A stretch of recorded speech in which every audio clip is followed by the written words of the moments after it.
Hello everyone, hope you're doing well. I thought today we would go over the Datamines from the dev server, and the reason for this is because the dev server was so quick and there was so much information just barreling out all at the same time. There's a bunch of it that was lost in the weeds during the time of it. There was only, 3 days for the dev server, and they updated it every single day, adding more and more stuff, and to be honest, it actually felt really stable, which was pretty cool. But at the same time, it's one of those things where they're obviously trying to quicken things up. The last update was incredibly late compared to when it usually is, and this update, you want to get it out before Christmas because, well, you don't want it coming out on Christmas, and you want to do the Christmas sales, right? And since Christmas is on a Wednesday, on the 25th of December, your target has to be next week, which is the 16th, to the 20th. So I wouldn't be surprised if we see the update on the 17th or the 18th, and then we have the winter event that'll be out on the 20th. Hopefully they can fix some of the bugs by the time the winter event starts. That makes the most sense to me in general, so I think that would be the stuff that happens.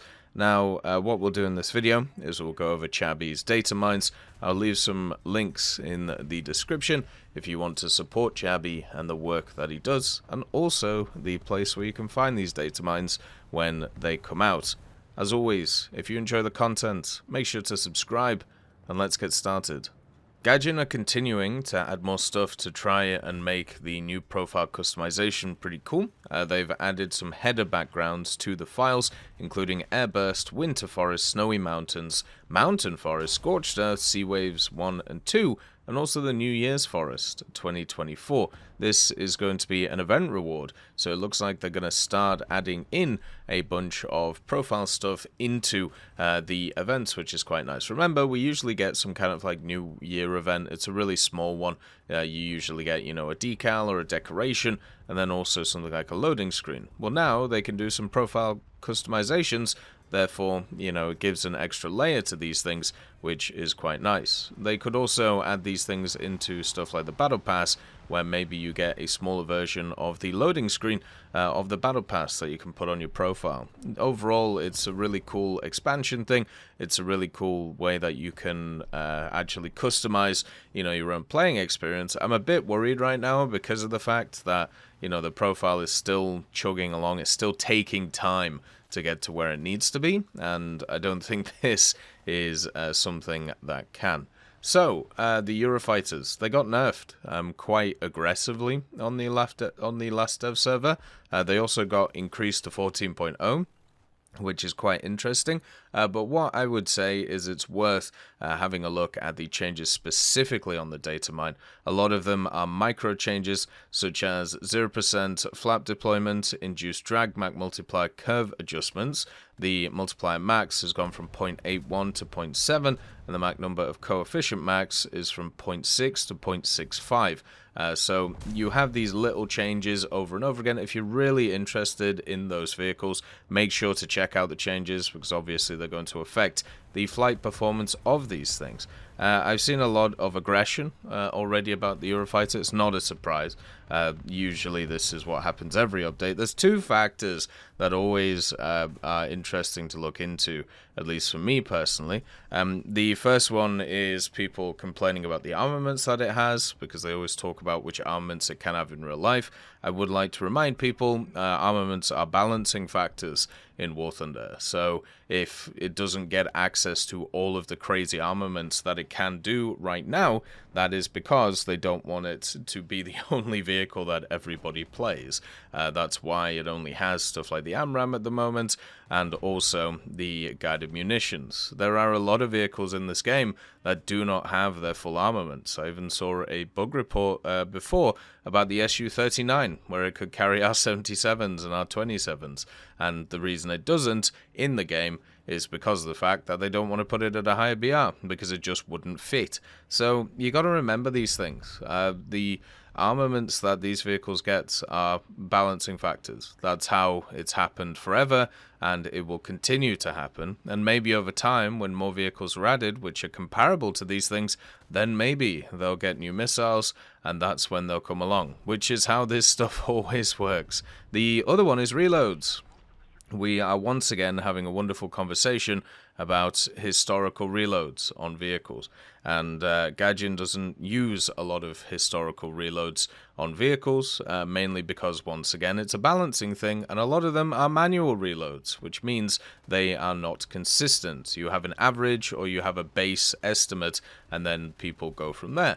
But at the end of the day, the whole point of reloads, once again, it's a soft balancing factor that Gadget can use for vehicles. It means that they don't have to adjust something's BR if it's slightly, higher or lower on doing well or doing badly. They can adjust its reload to try and change it instead of moving it around. And I know people aren't happy with this, and I know people want as historical game as possible, or they want something that obviously benefits them in the long run. But the problem is you're never going to get that. You have to have specific things in the game that you can balance around. And one of those things is armament, and one of those things is reload. So if you ever see like a bug report about a reload of a vehicle or about an armament of a vehicle, just understand that, right? It's just something that I know that it's never going to go away. Like I know all of these things are never going to change. We're always going to have these complaints about them being ahistorical. But it's just how it goes. I don't know how else to say it. They have to use something as balancing factors, and these two are the least egregious things that they could use, right? The other thing is completely nuking the economy of the vehicles, which is something they tried in the past. People got really annoyed at that, so they stopped doing that. Another way that they also did it was obviously changing its BR. You can't do that with top tier vehicles because you can just keep putting them up in BR until they just face themselves, but then you have issues with queue times, and you also have issues with the fact that no other nation is going to be anywhere near it, so it's just going to be fighting itself. People are going to get bored and never going to do that. So there's multitudes of factors. If you want me to go into this more, I can do, but it's just, for me, it's just something that's been the case for 10 years now in War Thunder, and it's something that I don't think people will ever get over, just in general. So the other thing is the Eurofighters got access to the new US crew model, which is really cool. So generally, I think that's quite nice. So did a lot of more modern vehicles as well, like the A-10, the F-16s and stuff like that. The Grippen's also got it. I know it's weird seeing American pilots fly everything, but I feel like this is kind of the first step towards new pilots from every nation, which is really cool. Also, the MiG-21S is really kind of funny. So it actually has a built-in sight in the cockpit, and the zoom of it was 6.15 to 25.4 times. It's now 3.3 times, and it was a thermal sight, but now they've changed it to an NVD with a monochrome filter. But the problem is it's pretty much worthless. You can't really do too much. With the Eurofighters and also the Rafale, or the Raphael, like I like to call it, they split large countermeasures from fired in pairs to single file, so therefore they should last twice as long, which is quite cool. So a lot of people going through the French jet, and obviously once again it's another vehicle that's going to have a lot of discussion around it, so we'll have to see how it goes. Looks pretty good to me. Like I don't see an issue with the vehicle. Generally seems quite nice. They also added Mavericks to the F-15I Ram, and also the Su-27s. They changed the slots 3 and 8 on it, where basically the ZB500s, the drop speed limit, is now Mach 1 again for the incendiary bombs. They actually made it so the incendiary bombs on the Su-27, you had to drop them at 750 kilometers an hour, which basically means nobody's going to do that, right? Like they're not gonna sort it out. For the Su-34, I got the new 3,000 kilo bomb, which is quite nice. And then also for the AH-64D for France, so the Dutch one, they actually ended up adding all of the loadouts to it. So all of the Hellfires, all of the countermeasures, all of the Stingers, all of those great things have turned up, which is fantastic. The other part of it as well for that vehicle is they did drop it in BR. So I believe it was 12.0 on the dev server, and now it's 11.7. So should be nice to play. The M247, they disabled all of its additional updated DM stuff. So the stabilizer is now disabled when the FCS or power system is disabled. So what I mean by like being disabled, I mean like they made it so it actually works. So they didn't just add it all in and then take it all out. I should have clarified that. So yeah, all of the updated DM on the Sergeant York now works, which is kind of cool. It's one of those things that I was personally a bit worried about, because they seem to be adding these updated DMs to a lot of AA right now, and AA are the guys who actually are struggling the most in terms of trying to stay alive, so it seems like they're punching the baby, which is kind of rude. Then there are some other changes, such as the Panzerhaubitze 2000. They changed a lot of its factors, and also they removed the thermals from it, I believe. So now it should just have NVDs, or they removed the NVD modification, which was the thermal modification, even though it didn't show thermals. So they've added a bunch of little pieces of armor around, and also the turret rotation speed has been increased by 0.25 degrees per second, and the elevation speed is up by 4 degrees per second, which is quite good. They also massively increased the zoom on the gunner, so it was 3.8 times to 4, now it's 7.22 to 8, so it should be much easier to aim the gun. They added a commander view too, since it should also have commander controls, and the gunner and commander have an NVD now stock, so that's why they removed that thermal modification that was erroneously on the vehicle. The VBCVI is now the GIAT M811, and this kind of makes me sad, because before it had the KBA BO2, which is the fast-firing gun with 560 rate of fire, or the RPM. It's now down to 400, so it's nowhere near as powerful, but still should be completely fine. It's just kind of annoying, you know. It's one of those little things that is annoying in general. The ersatz York, the completely new GM from placeholder Rodney values, has now turned up, so I don't think they actually got the Rodney done. The Rodney in general, they added the fixed torpedo launchers to it, which is really nice. I know a lot of people are looking forward to that, because I'm pretty sure the Rodney is like the only battleship that's got a torpedo hit on another battleship. Is that true? I think that's the case. I remember somebody mentioning that to me.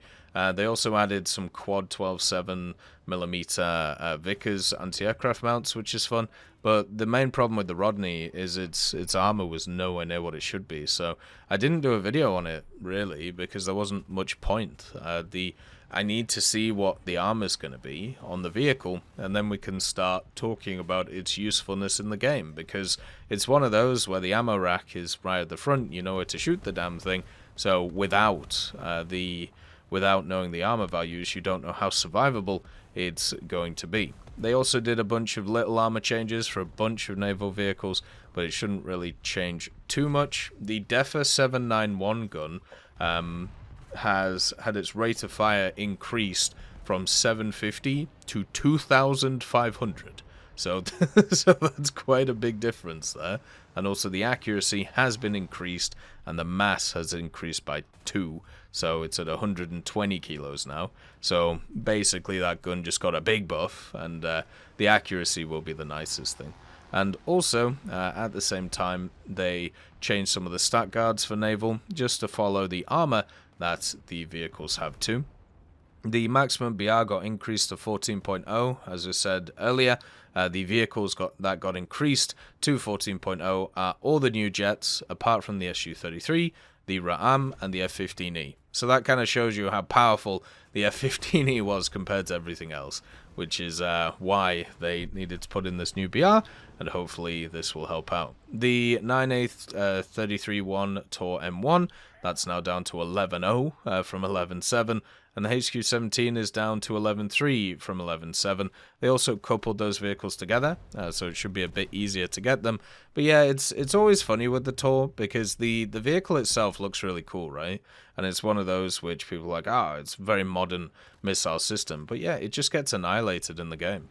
It's one of those which just gets targeted, just gets destroyed, and yeah, there's nothing you can really do about it. So dropping it in BR should help it out quite a lot. But once again, as talked about in that Q&A, there's a real problem with CAS right now, and stuff like the Tor is getting bullied, which is very sad. So yeah, kind of unfortunate. The Su-34 got a modification for the Fab 3000, meaning that all of the other ones have been moved around now.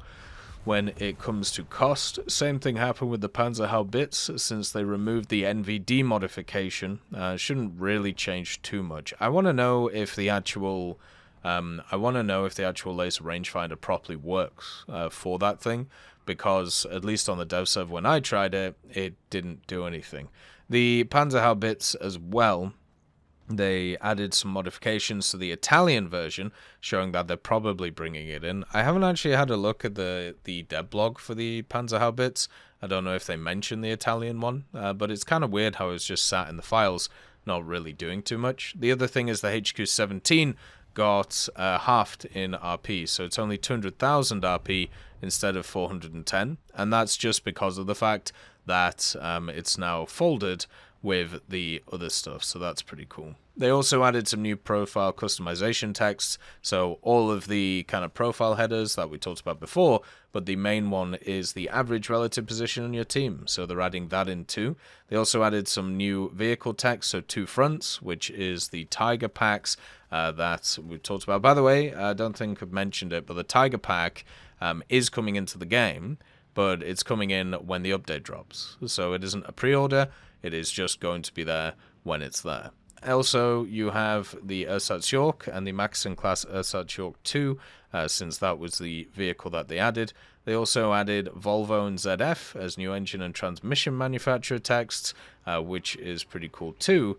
And overall, quite a lot of big old guns which have turned up. So overall, I generally feel like there was a lot in this one. They haven't added some of the stuff that you usually see, such as they haven't added any of the